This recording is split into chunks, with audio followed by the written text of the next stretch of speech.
Iran jadi laboratorium terakhir STY, skuad akhir diumumkan.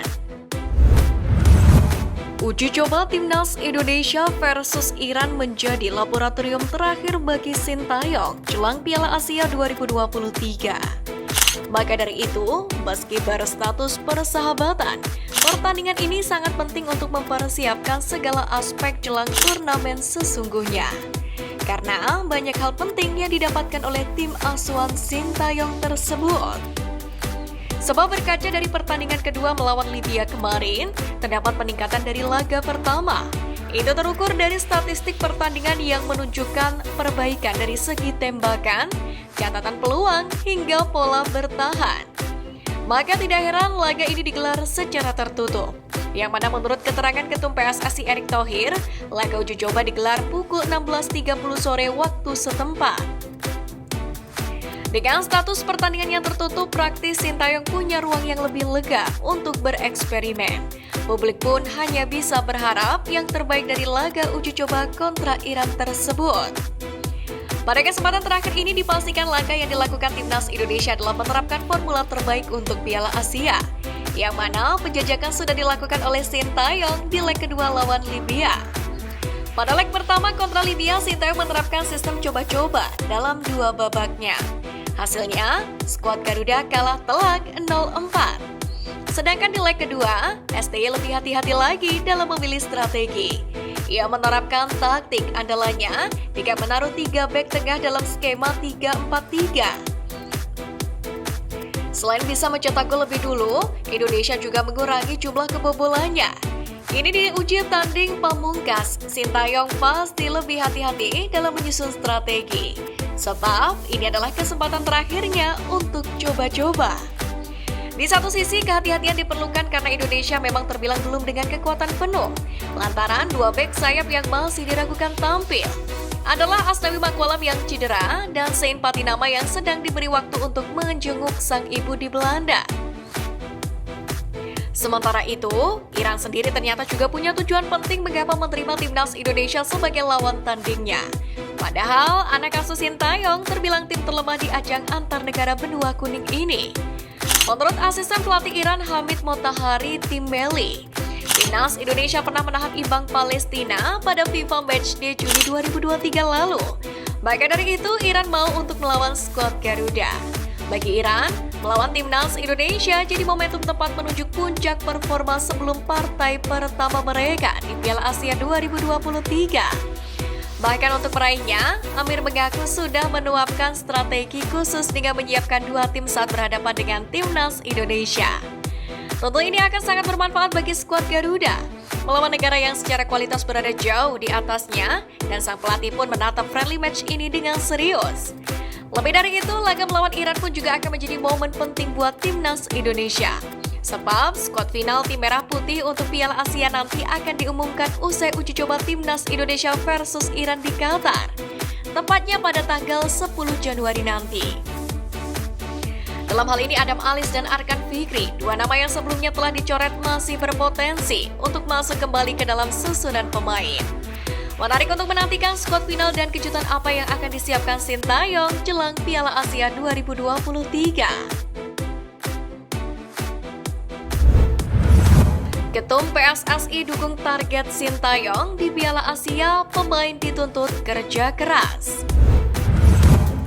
Pelatih Sintayong memberikan pesan menyentuh kepada Timnas Indonesia dalam persiapan jelang tampil di Piala Asia 2023 di Qatar, yakni 12 Januari hingga 10 Februari 2024. Sintayong meminta kepada pemain Timnas Indonesia untuk bekerja keras demi lambang Garuda di dada jersey tim merah putih. Hal itu diungkapkan sang pelatih dalam sesi latihan di Antalya, Turki lalu. Melalui video yang diunggah Timnas Indonesia di YouTube, STY memberikan pesan menyentuh kepada Asnawi Mangkualam dan kawan-kawan.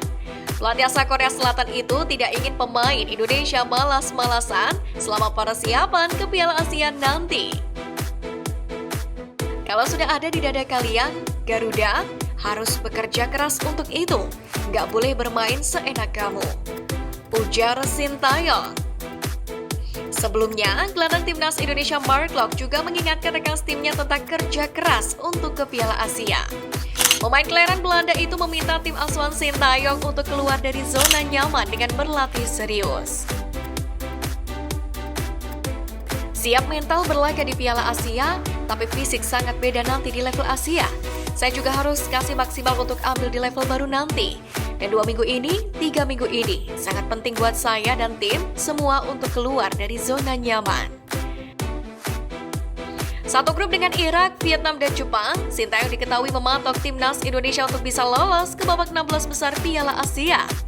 Menanggapi hal ini, Ketum PSSI Erick Thohir nampak tidak memiliki masalah dengan target yang sudah ditetapkan pelatih timnas Indonesia tersebut. Untuk itu, Sintayong ingin anak asuhnya berjuang maksimal di ajang 4 tahunan ini. Menghadapi Piala Asia nanti, saya tetap berani dan optimis karena saya melihat para pemain bekerja sangat keras. Dengan begitu, pasti akan bisa mewujudkan target yang kita inginkan. Perjuangan Garuda di Piala Asia ini pun akan disaksikan langsung oleh Erick Thohir. Sebab menurut keterangan Menteri BUMN itu, rencananya dia akan menyaksikan secara langsung perjuangan Jordi Amat dalam 1-2 pertandingan. Di detik-detik akhir, Timnas Indonesia dapat amunisi tambahan. Timnas Indonesia bakal mendapatkan amunisi tambahan menjelang tampil pada Piala Asia 2023. Simpati nama yang sempat pulang ke Belanda akan segera bergabung dengan skuad Garuda, di mana hal ini telah dikonfirmasi langsung oleh Ketum PSSI Erick Thohir. Simpati nama bergabung sebelumnya di TC, jadi waktu itu ibunya kurang sehat, jadi dia menemani ibunya. Saya rasa wajib mendukung keputusan tersebut. Tentu kami menunggu kapan akan bergabung. Infonya, kalau tidak ada perubahan 1 atau 2 hari sebelum pertandingan Piala Asia dimulai. Info terakhir yang saya dapatkan begitu. Karena kepulangannya ke Belanda, mantan pemain Viking FK itu absen dalam 2 laga uji coba Indonesia kontra Libya pada Selasa 2 Januari dan Jumat 5 Januari. Dan juga dipastikan absen melawan Iran pada uji coba 9 Januari. Dengan keputusan Said Patinama yang baru bisa bergabung menjelang Piala Asia, bisa dikatakan akan menambah pekerjaan rumah timnas Indonesia. Keterlambatan Said Patinama tentu membuat sang pemain tidak bisa membangun kekompakan dengan pemain lain. Terlebih ada beberapa nama baru di lini pertahanan skuad Garuda. Seperti contohnya adalah Justin Hubner. Masalah chemistry ini pun sempat disinggung oleh pemain timnas Indonesia Yaakob Sayuri. Lebih lanjut lagi, kondisi fisik Sein Patinama juga menjadi pertanyaan. Sein Patinama menjalani laga terakhirnya pada tanggal 3 Desember lalu. Ditambah lagi, Sein Patinama sudah meninggalkan timnas Indonesia sejak 1 Januari lalu. Tidak diketahui apakah sang pemain tetap menjaga kondisi fisiknya selama di Belanda atau tidak. Di sisi lain, ada rumor wangi menyeruak. Mantan asisten pelatih Zenan Radonjic bersedia kembali menjadi asisten pelatih timnas Indonesia. Setelah sebelumnya melepaskan jabatannya pada Oktober 2022 lalu karena ingin fokus mendampingi ibunya. Pelatih berpaspor Montenegro ini pun juga jadi orang penting di skuad Garuda. Dia membawa timnas Indonesia menembus kualifikasi Piala Asia 2023. Salah satu prestasinya adalah membuat Dimas Drajat jadi penyerang tajam di lini serang saat itu. Menariknya, Zenan Radonjic siap kembali ke timnas Indonesia setelah lama vakum. Pernyataan tersebut disampaikan saat menjawab komentar netizen yang ingin dia kembali ke timnas Indonesia. Tentu ini menjadi angin segar sebab seperti diketahui saat ini lini depan timnas Indonesia masih kurang produktif. Dari 4 pertandingan terakhir saja mereka hanya mampu meraih 2 gol. Selain itu, bertanding di Piala Asia 2023 juga memerlukan barisan lini depan yang solid untuk mengunci kemenangan.